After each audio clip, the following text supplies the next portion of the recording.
அரை உலகம் என்று பேசப்படுகிற அமெரிக்கா, டொனால்டு ட்ரம்ப் இன்றைக்கு பொறுப்பேற்றதற்கு பிறகு உலகம் இன்றைக்கு அதிர்ந்து போயிருக்கிறது. நாளைக்கு அவர் என்ன முடிவெடுப்பார்? உக்ரைன் சோவியத் யுத்தத்திற்கு முற்றுப்புள்ளி வைப்பாரா?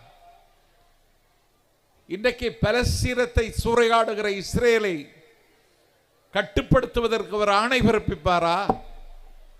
உலக சுகாதார நிறுவனத்தில் இருந்து விலகுகிறேன் என்கிற அறிவித்திருப்பதன் மூலம் உலக சுகாதார நிறுவனத்தை, வேர்ல்டு ஹெல்த் ஆர்கனைசேஷனை இழுத்து மூடிவிடுவாரா என்ற ஒரு அச்சம் இன்றைக்கு உலக அரங்கில் எழுந்திருக்கிறது.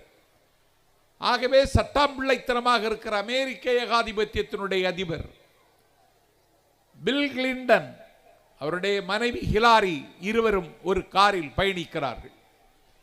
காரினுடைய முன்னிருக்கையில் ஹிலாரி இருக்கிறார், பின்னிருக்கையில் பில் கிளின்டன் இருக்கிறார்.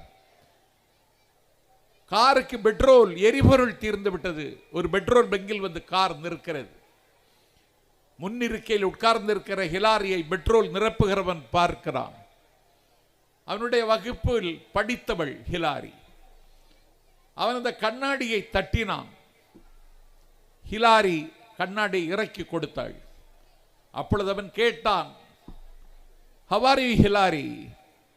நீ எப்படி இருக்கிறாய்?" என்று கேட்டான்.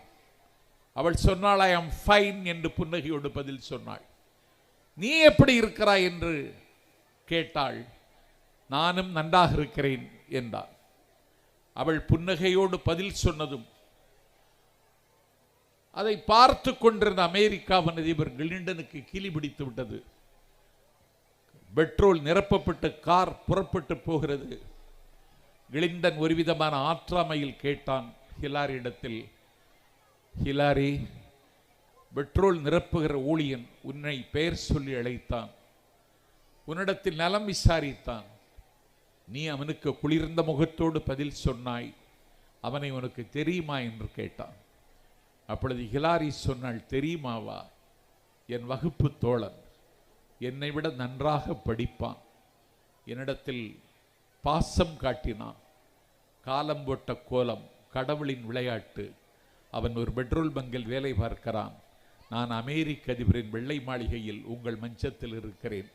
இதுதான் கடவுளின் விளையாட்டு" என்றவள் பதில் சொன்னான்.